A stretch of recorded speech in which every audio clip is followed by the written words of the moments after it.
Agustia Indrani dengan NIM T20194067, Prodi PGMI Fakultas Tarbiyah dan Ilmu Keguruan IAIN Jember.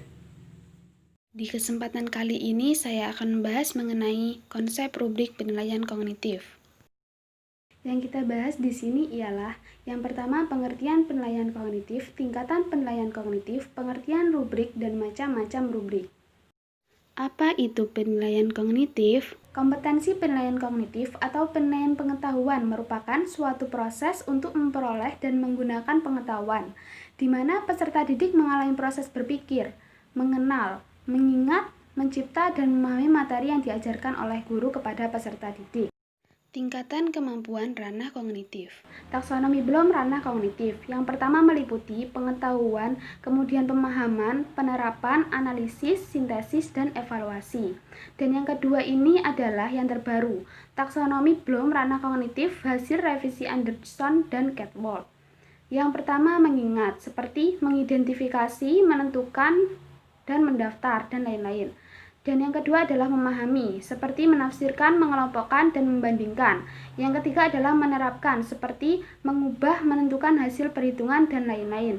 Yang keempat adalah menganalisis, seperti membedakan, memilah, menghubungkan, dan menyelidiki. Yang kelima adalah mengevaluasi, seperti menilai, mengkritik, mendeteksi. Dan yang terakhir adalah menciptakan, seperti mengembangkan, membangun, mendesain, dan lain-lain. Apakah kalian tahu apa itu yang dinamakan rubrik?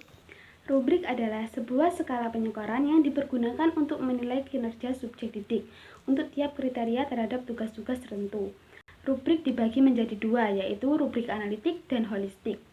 Rubrik analitik menunjukkan pada rubrik yang memberikan penilaian tersendiri untuk tiap kinerja.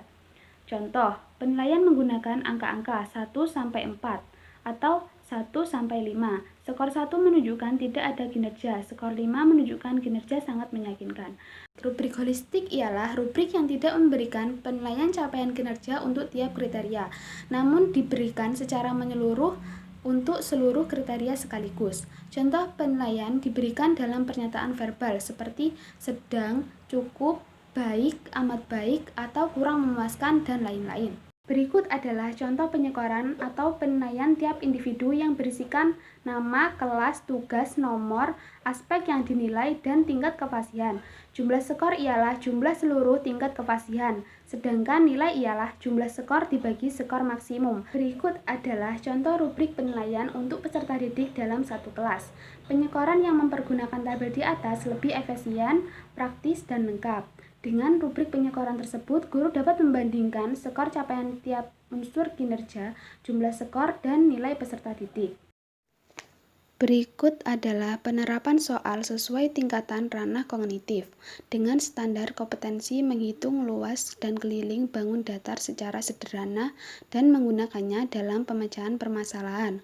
Kompetensi dasar menyelesaikan masalah yang berkaitan dengan luas bangun datar.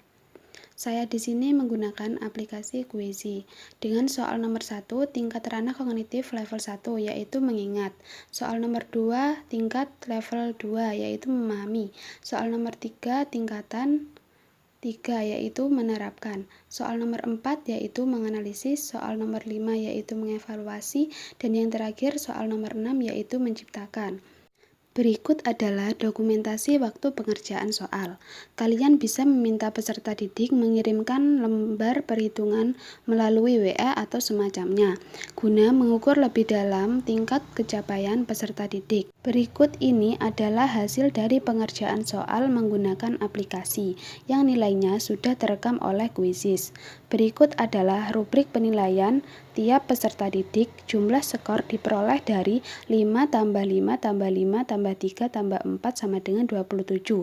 Nilai diperoleh dari 27 dibagi skor maksimal, yaitu 30, sama dengan 9,0.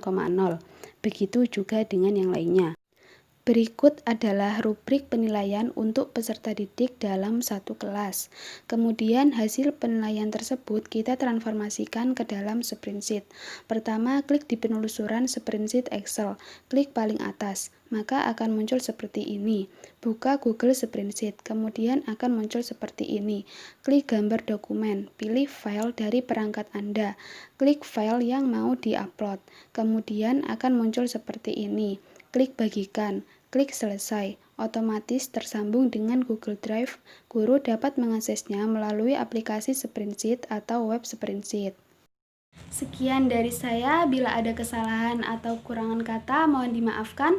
Wassalamualaikum warahmatullahi wabarakatuh.